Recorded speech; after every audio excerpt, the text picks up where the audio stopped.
Bonjour et bienvenue sur Cocotte TV. Aujourd'hui la présentation du tout dernier PC portable gamer MSI GT72 Dominator. Il s'agit d'un châssis complètement revu par rapport à son prédécesseur, le GT70. Ce portable gamer de 17 pouces est arrivé à la ferme dans une version non définitive. Ce que vous allez voir durant cette vidéo sera à 90% ce que sera le nouveau GT72. La grande nouveauté de ce châssis est d'intégrer, entre autres, un tout nouveau système de refroidissement. Nous verrons dans cette vidéo, point par point, ces nouveautés. Sans plus tarder, on attaque la présentation de la machine. On attaque la présentation de l'extérieur de la machine, avec tout d'abord le capot en aluminium noir, qui reprend le traditionnel logo Gaming Series et le logo de la marque MSI. La face avant a particulièrement changé, elle fait 4 cm d'épaisseur. Ici, deux bandeaux de LED dont la couleur est au choix. Et enfin, un liseré rouge qui parcourt le capot et vient rappeler qu'on est bien sur une machine pour joueurs. La tranche côté droit comprend deux USB 3 et un lecteur Blu-ray. La tranche côté gauche, quant à elle, abrite le port SD, 4 jack 3.5 et 4 USB 3.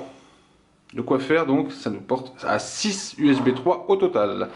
L'arrière a eu la bonne idée d'héberger une riche connectique. D'abord le port d'alimentation secteur, un port RJ45 Ethernet, un port HDMI, une sortie pardon, et deux sorties mini DisplayPort. Deux larges grilles sont en charge d'extraire l'air chaud et deux finitions en mèche rouge viennent encore rappeler qu'on est bien sur une machine gamer. On passe à l'ouverture. Un mot du portable. La charnière qui parcourt la quasi-totalité de l'écran, elle est bien épaisse, bien large, et donc la conséquence c'est à l'ouverture une bonne résistance, de la solidité, et donc l'écran est plutôt bien maintenu. Autre particularité de cette charnière, c'est de s'ouvrir à 180 degrés. Donc au niveau de la dalle, on est sur une dalle IPS Full HD 1080p.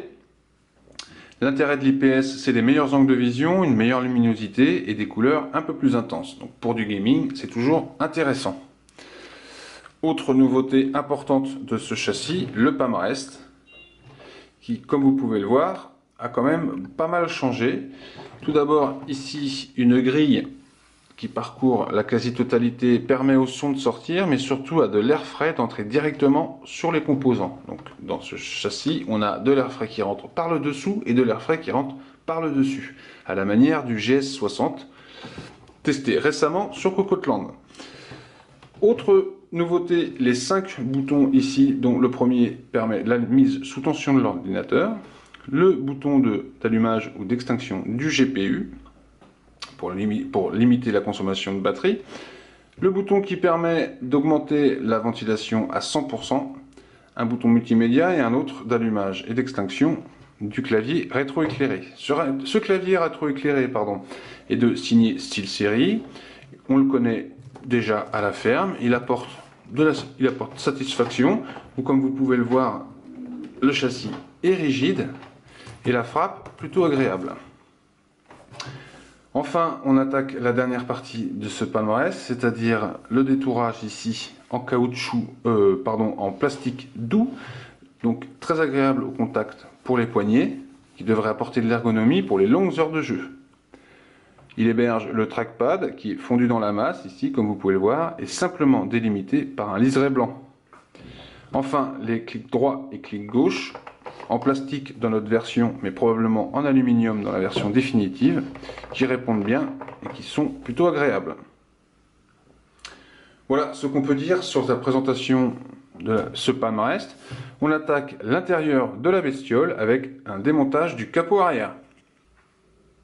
Donc on n'a pas pu résister à soulever le capot de ce GT72. C'est relativement facile à faire puisqu'il faut retirer ici les 7 vis du châssis. Une fois cela effectué, vous avez ici un ergot, un petit bourrelet de plastique prévu à cet effet qui permet de venir déclipser comme ça.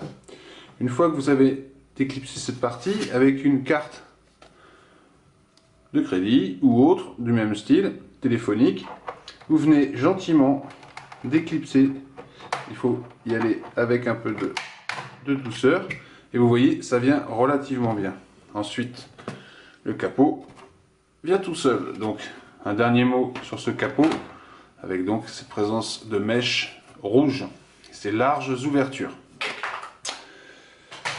Ensuite, alors, nous voyons donc l'intérieur de ce MSI GT72. Vous voyez que là aussi, il y a du changement. On commence par présenter les deux grosses turbines qui sont plus larges et plus épaisses que d'habitude, qui ont donc en charge d'extraire l'air chaud. Ici, les radiateurs qui sont de bonne taille cachés derrière les carters, qui effleurent les grilles d'extraction. On peut noter la présence de 1, 2, 3, 4, 5 caloducs, 3 pour la partie graphique, 2 pour la partie CPU. Donc il y a de quoi faire. A noter un emplacement 2,5 pouces SATA pour un SSD ou dans ce cas présent un HDD 1 Tera. Probablement ici, mais qui n'est pas équipé pour l'instant, un deuxième accès, une deuxième trappe 2,5 pouces. Ici, nous avons notre SSD en RAID 0 2 x 128 Go qui est en PCIe mais qui est connecté sur une norme, sur un port mSATA. Ici, nous avons la batterie qui n'est pas soudée normalement, qui est amovible mais qui est cachée derrière un carter.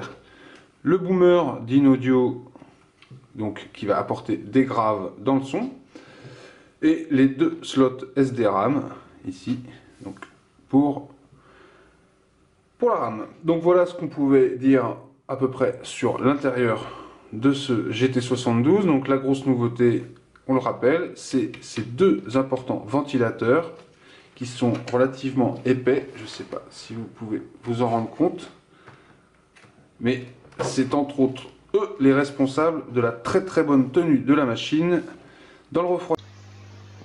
On termine avec une petite originalité sur cette vidéo, puisque nous avons souhaité vous faire voir les performances du refroidissement concrètement. Nous en avons parlé tout au long de cette vidéo.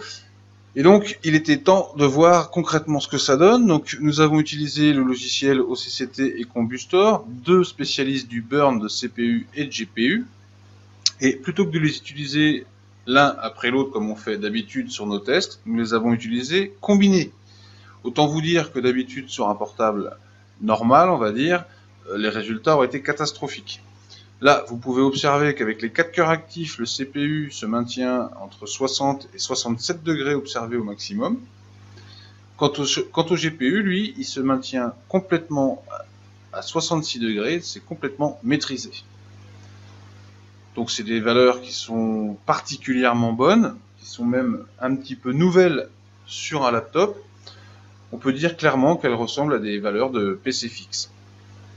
Nous aurons bientôt l'exemplaire définitif du GT72 Dominator équipé en 880M. Je rappelle que cet ordinateur sortira au mois d'août et d'ici là, normalement, vous aurez trouvé sur votre site préféré un test complet. Voilà, bonne journée sur Cocotland et à très bientôt sur Cocotte TV.